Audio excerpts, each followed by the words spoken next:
हरे कृष्णा। बहुत बहुत स्वागत है आप सभी का इस्कॉन धनबाद यूट्यूब चैनल पर। तो बहुत सुंदर विषय है कि भक्ति करने का उम्र क्या है, सही उम्र क्या है। मैं आप लोगों से ये प्रश्न पूछता हूँ कि क्या आपको पता है कि मरने का सही उम्र क्या है। आप लोग जानते हैं कि किस उम्र में मृत्यु आएगी? नहीं जानते। और आप लोग देख रहे हैं कि मृत्यु किसी भी उम्र में आ सकता है, किसी भी उम्र में। आज एक बच्चा भी मृत्यु को प्राप्त हो रहा है, कोई भी कैसे भी मृत्यु को प्राप्त हो रहा है। तो जो शास्त्र कहता है कि मृत्यु आने से पहले ही मृत्यु से जीत जाओ। और कैसे जीत सकते हैं मृत्यु से? एक ही उसका रास्ता है, मृत्यु में थी नान्ना पंथी हयनाय विद्यते। उस परमेश्वर भगवान को पूर्णतः समर्पित हो जाओ तो आप इस मृत्यु को जीत जाओगे, मृत्यु आने से पहले ही। लेकिन प्रश्न ये है कि क्या समर्पित होना इतना इजी है? क्यों इजी नहीं है?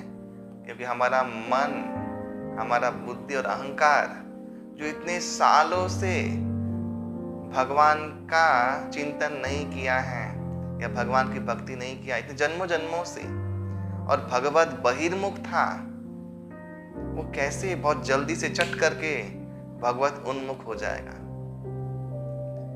जो लोग इंडियन क्रिकेट टीम के लिए खेलते हैं, क्या वो लोग घर से बैट बल्ला लेके निकल गए और इंडियन टीम में ज्वाइन हो गए क्या? नहीं, बहुत सालों प्रैक्टिस किया, परफेक्शन लाए, फिर सिलेक्शन हुआ, उसके बाद वो एक नेशनल टीम में खेलने जा रहे हैं और रिप्रेजेंट कर रहे हैं। सभी चीज, सभी जगह पे एक ट्रेनिंग प्रोसेस होता है।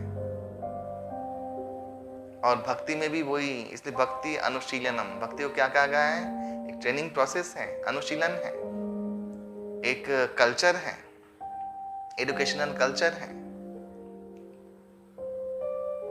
इसके लिए चाहिए समय और अभ्यास, क्योंकि हम लोग मन और बुद्धि से और अहंकार से कभी भी समर्पण भाव किसी के प्रति नहीं किए हैं। उल्टा हम लोग बॉस एटीट्यूड बनाए रखे हैं हमेशा, डोमिनेशन। हर कोई व्यक्ति डोमिनेट करना चाहता है, चाहे एक बच्चा भी क्यों ना हो, क्योंकि वही एक गुण हमारे अंदर बचपन से इनबिल्ट होता है। और भक्ति उसका उल्टा गुण है, ये समर्पण ये उसका उल्टा गुण है। तो क्या ये बहुत इजी है? क्या समर्पण करने से मृत्यु को जीत जाएंगे और वो एक समय में हो भी जाएगा क्या? नहीं। और ऊपर से मुंडे मुंडे मतिर बिनना, हर खुरापाती खोपड़ी अलग अलग खोपड़ी है, हर मनुष्य का बुद्धि अलग अलग है, हर मनुष्य का गुण अलग अलग है, उसका नेचर, उसका स्वभाव, उसका धारण क्षमता अलग अलग है। तो ये इसका इंडिविजुअल के अनुसार सबका अलग अलग समय सीमा, अभ्यास सीमा निर्धारित है। जैसे कि एक ही स्कूल में, एक ही क्लास में पढ़ने वाला सारे बच्चे ब्रिलियंट नहीं होते, या सारे बच्चे एक जैसा अच्छा रिजल्ट नहीं लाते, संभव नहीं है। सबका बुद्धि अलग अलग है। मुंडे मुंडे मतिर भिन्ना, कुंडे कुंडे नवाह पया, शास्त्र में कहा गया है। हर कुंड में जैसे नया नया पानी होता है, ठीक वैसे हर मुंड, हर मस्तिष्क में अलग अलग बुद्धियां, उनकी चिंताधाराएं, उनकी रुचियां, उनकी आसक्तियां अलग अलग होती है। इसलिए किसी को कुछ पसंद है, किसी को कुछ पसंद है, किसी को कुछ अच्छा लगता है, किसी को और कुछ अच्छा लगता है। तो ये बहुत ही विषम परिस्थिति है। लेकिन क्योंकि उद्धार का मार्ग एक ही है, तो सब पे कॉमन प्लेटफॉर्म में आना ही है। उस कॉमन प्लेटफॉर्म में आने के लिए चाहिए प्रैक्टिस, एक अभ्यास, वो भी एक नियमित काल तक, एक दीर्घ काल तक, इसीलिए शास्त्रों में इस बात को बहुत महत्वपूर्ण माना गया है, समय सीमा। चाणक्य पंडित कहते हैं कि एक मुहूर्त आपके हाथ से जाने के बाद आप कोटि कोटि स्वर्ण देके भी उस मुहूर्त को वापस नहीं ला सकते। ये समय सबसे वैल्यूएबल चीज अगर दुनिया में कुछ है वो है समय। समय से ज्यादा महत्वपूर्ण और वैल्यूएबल कुछ भी चीज नहीं है। तो वो समय चाहिए। एक सिद्धांत ये भी है कि भगवान की भक्ति यानी भगवान के साथ संबंध स्थापन करना, भगवान के साथ एक स्ट्रॉन्ग संबंध बनाने, रिलेशनशिप बनाना। और आप जानते हैं रिलेशनशिप टिकता है एक ही उपादान से, वो क्या है? वो है समय देने से। एक रिलेशनशिप को क्वालिटी टाइम देना पड़ता है, समय देना पड़ता है, तब जाके वो संबंध टिकता है। और भक्ति भगवान के साथ इस संबंध के ऊपर ही टिकी हुई है और वही एकमात्र मृत्यु को जीतने का मार्ग है। तो हम लोग को इस संबंध को समय देना है। बहुत लोग कहते हैं कि अरे अभी भक्ति करके क्या लाभ है? इस्कॉन वाले देखो बच्चों का ब्रेन वॉश कर दे रहे हैं और सबको धोती कुर्ता तिलक पहना दे रहे हैं और ऐसे भक्त बना के चाय कॉफी सब छुड़ा दे रहे हैं। ऐसा कहते हैं भक्ति बुढ़ापे में करो बेटा, भक्ति जब वृद्धावस्था आएगा तब करो, उस समय करने के लिए चीज है, क्योंकि तब बुद्धि खुलता है। बल बुढ़ापे में बुद्धि खुल जाता है ना। तो बुढ़ापे में अगर बुद्धि खुलता है तो डॉक्टरी इंजीनियरिंग बुढ़ापे में करना चाहिए, पढ़ाई बुढ़ापे में करना चाहिए। ये जो कैलकुलस मैथ है इत्यादि सब कुछ है ये बुढ़ापे में करना चाहिए, एक 40 साल के बाद करना चाहिए। क्या हम लोग करते हैं? नहीं। एक शिशु को जन्म के बाद 5 साल के बाद से उसको स्कूल जाने के लिए मजबूर किया जाता है ताकि वो शिक्षा प्राप्त करे, ताकि उसका भविष्य उज्जवल हो, सोकल भविष्य उज्जवल हो। और फिर इंजीनियरिंग करता है कम उम्र में, और फिर या डॉक्टरी पढ़ता है, जो भी कुछ करता है उस उम्र में वो करता है, क्योंकि उस उम्र में ही कोई कुछ सीख पाता है। बुढ़ापा सिर्फ एक चीज के लिए है, वो किस लिए है? शोक करने के लिए। शास्त्र में दिया गया है कि हम लोगों ने जो पाया खोया, जो आशाएं थी वो जो पूरी नहीं हुई, वो सोच सोच के शोक करते रहते हैं। तब बुद्धि ना ही स्मरण करेगा, ना ही भगवान का नाम लेगा, ना ही समर्पण भाव के लिए इच्छा भी प्रकट करेगा। तब हताशग्रस्त होके वो लोग बैक सीटेड हो जाते हैं। और जन्म से जिस चीज का प्रैक्टिस नहीं है वो बुढ़ापे में आके कोई भी नहीं कर सकता, ये संभव नहीं है। जितने भी खिलाड़ी हैं, जितने भी जो प्रोफेशनल हैं, वो जवानी में ही काम करते हैं। जवानी में जो करना होता है, जो सीखना होता है वो सीख लेते हैं। बुढ़ापे में कभी भी कुछ नहीं हो सकता।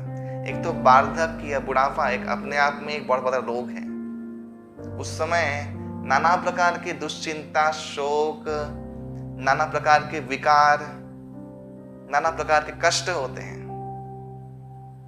उस समय अवश्य ही आप नए से कुछ सीखने का उत्साह नहीं बना सकते, वो संभव नहीं है। इसलिए शास्त्र में कहा गया है, श्रीमद् भागवतम में प्रहलाद महाराज कह रहे हैं, भागवतम के 7वें स्कंध 6वें अध्याय और पहला श्लोक है, कौमाराचरित प्राज्ञो धर्मान भागवतानि दुर्लभं मानुष जन्म तदपि अध्रुवम अर्थदम।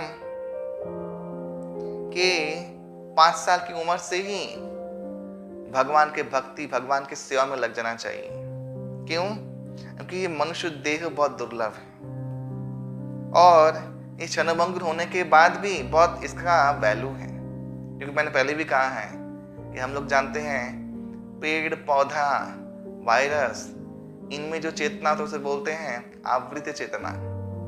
पशु पक्षियों में जो चेतनाएं होते हैं, रेप्टाइल्स वगैरह में, इसको बोलते हैं संकुचित चेतना। और मनुष्य में एक चेतना पाई जाती है विशेष, उसे बोलते हैं मुकुलित चेतना।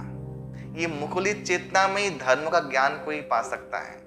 कोई जान सकता है कि वो शरीर नहीं है, आत्मा है। आत्मा का मेन केंद्र, मेन उत्स है भगवान, और भगवान के साथ संबंध ही जीवन का एकमात्र लक्ष्य है। ये उस चेतना में कोई जान सकता है। इसलिए मनुष्य देह का बहुत बहुत महिमा गाया गया है इस शास्त्रों में, इन शास्त्रों में। भागवतम में आगे भी 11वें स्कंद में भगवान कृष्ण उद्धव को बोलते हैं कि दुर्लभ मानुष देह देहि नाम शनभंगुरा तत्रापि दुर्लभं मन्ये वैकुंठ प्रिय दर्शनम। सभी सौभाग्यों में बहुत बड़ा सौभाग्य है जीव का कि उसको मनुष्य देह मिलता है। क्षणभंगुर है, छीन भी जा सकता है कभी भी, किसी भी मुहूर्त में, लेकिन इसका बहुत बहुत लाभ है। क्यों? क्योंकि ये मनुष्य को भगवत धाम तक पहुंचा सकता है। भागवतम में एक जगह पे एक श्लोक में कहा गया है, 11वें स्कंध 20वां अध्याय और 17वां श्लोक। ये भगवान कृष्ण उद्धव को बोल रहे हैं कि निदेहमाद्यम सुलभं सुदुर्लभं प्लवं सुकल्पं गुरुकर्णधारं मयानुकूलेन नवस्वतेरितं पुमान् भवाब्धिं न तरेत् स आत्मा। कि समस्त प्रकार सुफल यानी सौभाग्य प्राप्त होने पर ये सुदुर्लभ मनुष्य जन्म प्रकृति के नियम से किसी को प्राप्त होता है। ये बहुत दुर्लभ है। मनुष्य देह क्या है? एक नौका। निर्देहम आद्यम सुलभं सुदुर्लभं प्लवं सुकल्पं गुरु कर्णधारम। गुरुदेव है सुदक्ष कर्णधार जो चप्पू चलाते हैं, और परमेश्वर की जो वाणी है गीता भागवत इत्यादि, ये है अनुकूल वायु। और इतना सब कुछ मिलने के बाद भी अगर किसी मनुष्य को किसी जन्म में ये सब कुछ मिल जाए, सब कुछ मिल गया, गुरु मिल गए, भगवान के वाणी पर विश्वास आ गया, तब भी अगर अपने जन्म का सद्व्यवहार नहीं करता तो उसे कहते हैं आत्मघाती, स आत्महा, यानी वो सुसाइड कर रहा है, स्पिरिचुअल सुसाइड। बहुत सौभाग्य के बाद ये मनुष्य देह लाभ होता है। इसलिए प्रहलाद महाराज कह रहे हैं, कुमार आचरित, 5 साल की आयु से लग जाओ भक्ति में, जवानी आए ना आए, बुढ़ापा आए ना आए, कौन देखा है? क्योंकि उस समय लगता है सेवक बनने में, समय लगता है ये मैच्योरिटी आने में कि भगवान ही एकमात्र सारे जगत के अधीश्वर हैं, और भगवान ही भोक्ताराम जग तपसाम, भगवान एकमात्र भोक्ता है, मैं भोक्ता नहीं। ये समझने में बहुत साल बीत जाता है, इसको रियलाइज करने में। अब भगवान ने गीता में कहा है, अभ्यास योगी युक्तेन, इसका अभ्यास करना है। चंचल ही मन कृष्ण, अर्जुन ने कह दिया कि मन बहुत चंचल है, कैसे प्रमादी बलभद्रिणम, बहुत शक्तिशाली है, कैसे कंट्रोल करें इसको?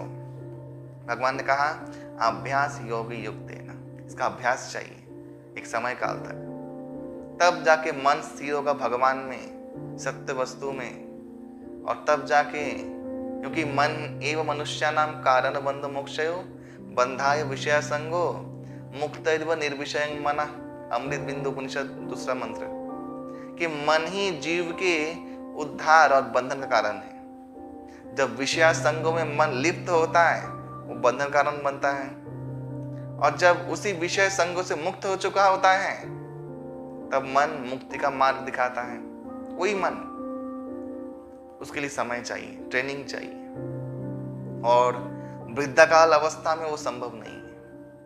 तब ना ही उत्साह होगा ना ही कुछ होगा, और जोड़ों के दर्द वो अलग होंगे, उसका टेंशन, उसका तपन वो अलग होगा।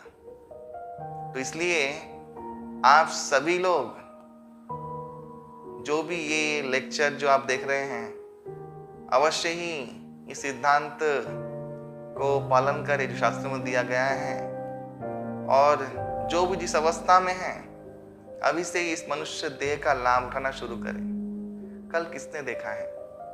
कल कोई नहीं जानता कि कितने साल तक हम लोग जिएंगे, कितना देर हमारा सांस चलेगा, ये कोई भी नहीं जानता। इसलिए बुद्धिमान व्यक्ति समय का सदुपयोग करते हैं। ब्रिलियंट और इंटेलिजेंस व्यक्ति में कुछ फर्क होता है। पता है क्या है वो फर्क है? इंटेलिजेंट व्यक्ति, इसको बुद्धिमान, इंटेलेक्चुअल बोलते हैं, बुद्धिमान व्यक्ति बोलते हैं, वो काम करता है जो काम सबसे अच्छा हो।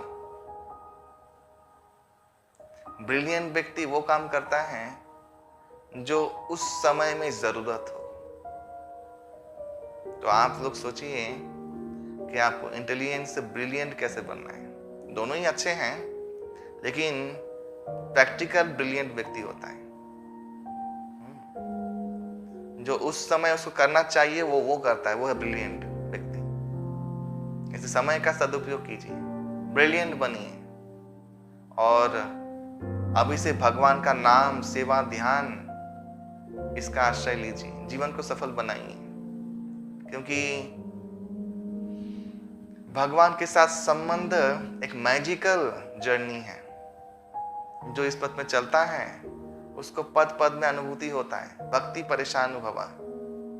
भक्ति क्या है? उस ईश्वर, उस कृष्ण चंद्र का अनुभूति। ये अनुभूति पग पग में आपको मिलेगा और आपका विश्वास बढ़ेगा और देखते ही देखते आप मैच्योर बन जाओगे। तब आप ये नहीं सोचोगे कि मुझे जो अच्छा लगता है मैं वो करूं, मेरे मन को जो अच्छा लगता है। यानी तब व्यक्ति पूर्ण विकसित चेतना को लाभ करता है। तब वो ये जान पाता है कि मैं भगवान का सेवक हूं, मेरा इंद्रिय तृप्ति मेन प्रायोरिटी नहीं है, भगवान कृष्ण का इंद्रिय तृप्ति मेन प्रायोरिटी है जीवन में। और रूप गोस्वामीपाद ने बोला है, श्री कृष्ण प्रीत्यार्थे अखिल चेष्टा। तब वो समझ जाता है सिर्फ भगवान को प्रसन्न करने के लिए अखिल चेष्टा करता है।